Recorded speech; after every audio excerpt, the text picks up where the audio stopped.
All right, we're talking Red Sox with Bill Koch of the Providence Journal. Opening day, believe it or not, is Thursday, and it's so good, Bill, to have opening day at Fenway Park this year. It feels like they always start on the road. For those fans or casual fans that haven't been paying close attention to the Red Sox, what is this team going to look like on Thursday? They should be better than last season. As we've said pretty much throughout spring, it would be difficult for them not to be better. But you're still going to have some stars there, whether it's Xander Bogaerts or Rafael Devers, JD Martinez. There's still some recognizable names from the 2018 champions, and they should be improved. They've made some moves along the way to bolster their pitching staff, to add to their lineup, to add some flexibility to their defense. Should be better than 2020. Whether or not they contend ultimately in the long term, we'll see. Yeah. A lot of times in Major League Baseball, you live and die with your starting pitching. A lot of question marks for the Red Sox this year. What is the status of Eduardo Rodriguez right now? And how do you see, in the early part of this season, them trotting out their rotation? What will that look like? Yeah, he's suffering through a little bit of what they call a dead arm, which is just sort of an extended fatigue period that usually pitchers are able to overcome as they get through spring training. He threw another bullpen session on Monday. He hasn't reported any setbacks of any kind. I would imagine that the Red Sox might use some of the off days early in the season, maybe to ease him in. If he's able to avoid the injured list, maybe you could start him before an off day. And that means if you have to burn through the bullpen a little bit, you would have a little bit of flexibility with an automatic rest day afterwards. You might be able to back him up in that way.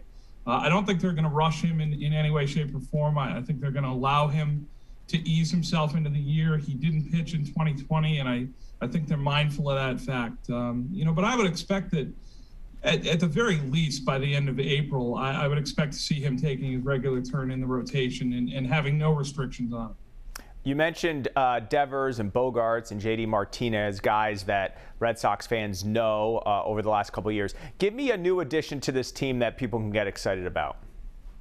I think Kike Hernandez is going to be that player, a guy who can play second base, who can play center field.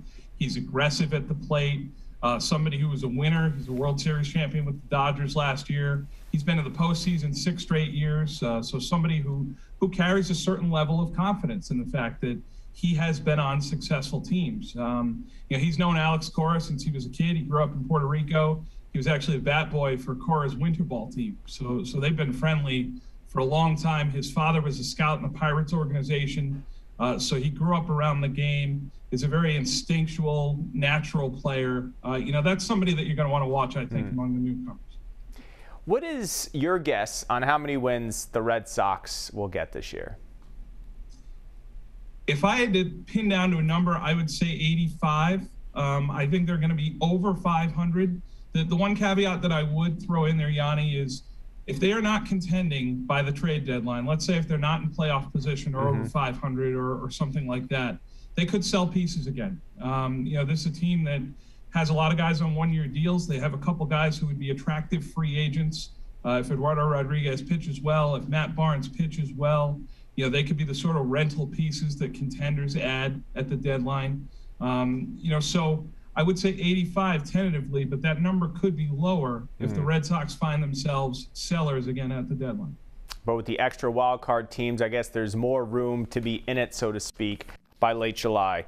All right, we know 4,500 fans are allowed into Fenway initially. What will the ballpark experience be like for Red Sox fans this year, for anyone fortunate enough to get up there?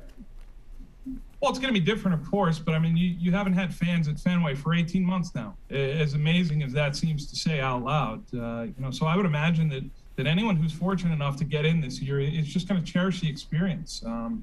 I will say, and you know this because you were up there last year, it was strange to see games at Fenway with no fans, and I think even a limited number would be welcome. I know they're going to be separated into 5 different pods.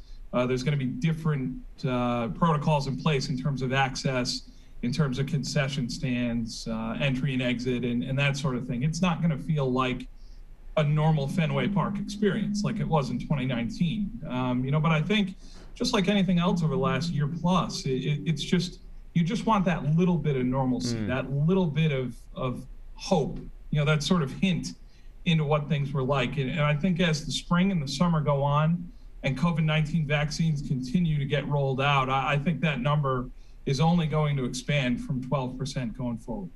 I guess the only good thing is those sitting there don't have to go across 8 people when they have to go to the bathroom or want to go get a hot dog. All right, finally, as an astute observer of the game of baseball, the interest level in the Red Sox and Major League Baseball as a whole, we know that from a media perspective and maybe ratings and whatever else, it's gone down over recent years. What is the status of baseball right now and specific to this region, and how is baseball working to get fans back?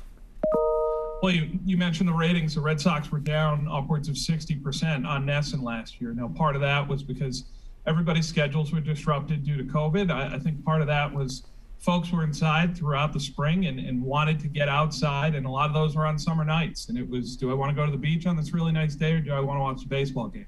I think I'll go to the beach. And the other part of that was the Red Sox weren't very good. So I think if they're contending, and if Bogaerts and Devers and a couple other guys are exciting, I think you could see, maybe a little bit of uptick. I think baseball, though, generally has an issue reaching fans. I don't think they do enough to embrace young players. I think they very much have the ethos that, if you're the nail that stands out, you will be pounded down. Guys who hit home runs and bat flip and celebrate strikeouts, they tend to be frowned upon in baseball. And I think you need to allow the players to express themselves. I think that's what fans would respond to, and I think there is a way to do that, that is both appealing to the fans and also would be accepted by fellow players. I also think that, if you think back to the Red Sox, we've been pretty spoiled by a steady line of superstars here, whether it's been Manny Ramirez, David Ortiz, John Lester, Curt Schilling when he had it going well. So I just think the Red Sox are a little bit anonymous in that way right now. You wonder if someone like Bogaerts or Devers, would be a little more extroverted and maybe pick up that label and run with it as they get more confident and we go into this year. All right, good stuff from Bill Koch. Make sure you read his coverage in the Providence Journal and online at projo.com. Bill, thanks so much for your time. Got it, Yianni. Thank you.